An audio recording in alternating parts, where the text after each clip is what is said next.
লন্ডনে বিএনপির সঙ্গে জামায়াতের মিটিং হয়েছে এমন খবরে দেশের রাজনীতি যেন ঝাঁকি খেল বড়সড়। একদিনের ব্যবধানে যেন বদলে গেল চলতি রাজনীতির নানান হিসেব নিকেশ।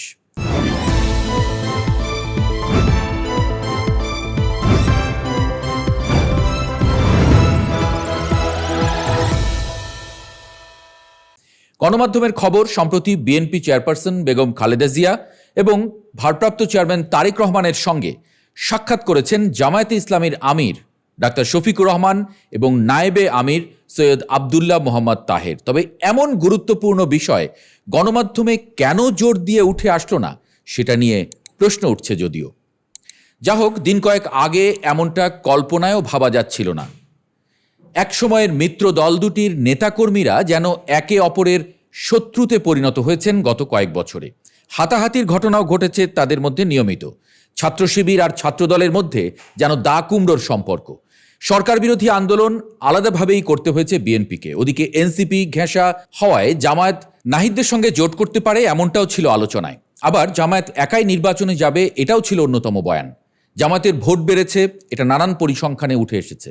কিন্তু দিন শেষে বিএনপির সাথে জামায়াতের এই বৈঠকের পরে প্রশ্ন উঠেছে, জামায়াত কি কিছু আঁচ করতে পেরেছে, কিংবা বুঝে গেছে মাঠের হালচাল? একা নির্বাচনে যেতে ভয় পাচ্ছে কি ডাক্তার শফিকুর রহমানের দল? প্রশ্ন হলো, লন্ডনে তাদের বৈঠক থেকে কি কিছু পরিবর্তন আসবে? প্রথমত, খালেদা জিয়া লন্ডনে রয়েছেন 5 আগস্টের পট পরিবর্তনের পর থেকে। তার চিকিৎসার জন্য তিনি সেখানে অবস্থান করছেন। আর তারেক রহমান তো 1/11 পর থেকেই লন্ডনে আছেন।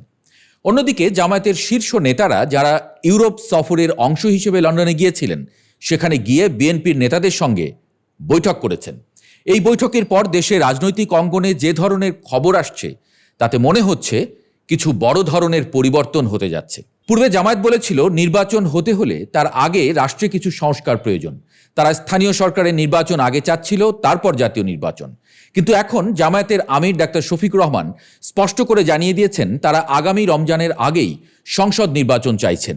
এই বক্তব্যের মাধ্যমে রাজনীতির বা জামায়াতের অবস্থান একদম বদলে গেছে। আগে তারা যে অবস্থান নিত, এখন সেটা একেবারে বদলে গিয়ে বিএনপির অবস্থানের কাছাকাছি চলে এসেছে। এটা একেবারে পরিষ্কারভাবে দেখা যাচ্ছে যে বিএনপি এবং জামায়াতের মধ্যে বৈঠকের মাধ্যমে সম্পর্কের এক ধরনের বরফ গলেছে। এই বৈঠকের পর থেকে দুই দলের মাঝে নির্বাচনী ইস্যুতে কিছু ঐক্যমত্যের আভাস পাওয়া যাচ্ছে। তবে এখন সবচেয়ে বড় প্রশ্ন হলো, বিএনপি এবং জামায়াত একসাথে হলে কারা লাভবান হবে? অবশ্য বিএনপি তারেক রহমানের নেতৃত্বে এখন অনেক শক্তিশালী। জামায়াতকে ছাড়াই বিএনপি এ নির্বাচন জিতে আসবে, এমনটাই মত বিশ্লেষকদের। এর মধ্যে জামায়াতকে জোটে নিয়ে আবারও নানান প্রশ্নের মুখোমুখি হতে চাইবে কিনা বিএনপি, এই প্রশ্ন উঠেছে। কেউ কেউ বলছেন, বিএনপিও কি কোনো কিছু নিয়ে সন্দিহান? আওয়ামী লীগ এখনও নিষিদ্ধ হয়নি, সব ঠিক থাকলে সামনের নির্বাচনে দেখাও যেতে পারে দলটিকে। বিএনপি কিংবা জামায়াত মৃতপ্রায় আওয়ামী লীগকেও কি সহজে নিতে পারছে না? এই প্রশ্নটাই কি বেশি শোনা যাচ্ছে রাজনৈতিক অঙ্গনে? এদিকে এনসিপি বলছে, বর্তমান প্রশাসন বিএনপির কথাতেই চলছে। তারা এটা নিয়ে বিরোধিতা করছে এবং নির্বাচন বিএনপি প্রভাবিত প্রশাসনের অধীনে হতে দেয়া যাবে না, এমন দাবি জানাচ্ছে। কিন্তু সরকার আবার চালাচ্ছে আসিফ মাহফুজরাই।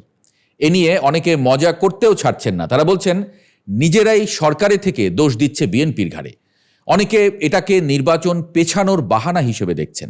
এনসিপি মাসখানেক আগেও যেমন প্রাসঙ্গিক ছিল, এখন তেমনটা নেই বলেই মত বিশ্লেষকদের। বিশেষ করে সেনাবাহিনীর সাথে হাসনাতের রেষারেষির পর দলটা যেন আগের দম ধরে রাখতে পারেনি। অভ্যন্তরীণ কোন্দল চলে এসেছে বাইরে। ইউনূস সরকার 5 বছর ক্ষমতায় থাকবে, এমন কথাও তেমনটা আসছে না দলটির থেকে। এই অবস্থার মধ্যে বিএনপি এবং জামায়াতের এমন ফলপ্রসূ বৈঠক এনসিপির কপালে ভাঁজ ফেলার জন্য যথেষ্ট, এমনটা বলছেন বিশ্লেষকরা। এনসিপি এখন আবার ইসিতে ঘুরছে নতুন দলের নিবন্ধনের সময় 90 দিন বাড়ানোর দাবিতে। একদিকে নতুন দল বাংলাদেশ আমজনতা পার্টি প্রকাশ্যে এসেছে, অন্যদিকে বিএনপি আর জামায়াতের সম্পর্কের পরিবর্তনও রাজনৈতিক দুনিয়ায় অনেক কিছু বদলে যাচ্ছে। বিএনপির সঙ্গে আবার জোটের প্রশ্নে শফিকুর রহমান এরই মধ্যে বলে দিয়েছেন, দেশ এবং জাতির স্বার্থ বিবেচনায় রাজনৈতিক দলগুলো কোনো উত্তম সিদ্ধান্ত যে কোনো সময় নিতেই পারে। এদিকে আইন উপদেষ্টা আসিফ নজরুল বলেছেন, ডিসেম্বর থেকে জুনের মধ্যে নির্বাচন, এটা প্রধান উপদেষ্টার অঙ্গীকার। যদিও রমজান, কোরবানির ঈদ, বৃষ্টি এবং অন্যান্য মৌসুমী সমস্যার কারণে সরকারের হাতে খুব বেশি সময় নেই। ফেব্রুয়ারিতে রমজান শুরু হবে, তারপরে ঈদ, তারপর কোরবানির ঈদ।